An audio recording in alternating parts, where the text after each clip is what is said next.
That earth houses spiritual attributes or archetypes.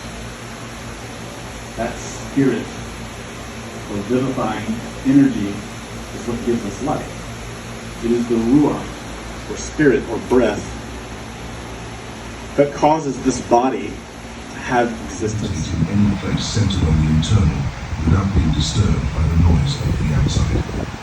Placing yourself in the divine press, making a call to his power, is a magnificent and brief meditation, even if you are in the street, at work, on the bus, or anywhere. Contact with nature.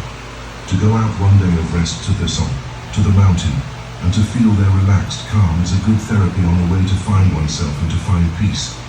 Do not look, in this case, for noisy places like crowded beaches where music is playing loudly through loudspeakers and crossing the ears and left everywhere. In these places there is no real silence. In addition, sun that is too strong for tanning, received from the front and in a passive way, makes the body work too hard to protect itself or causes health problems. It is better to receive the sun in a gentle way, between the branches of trees while walking, rather than holding its powerful rays.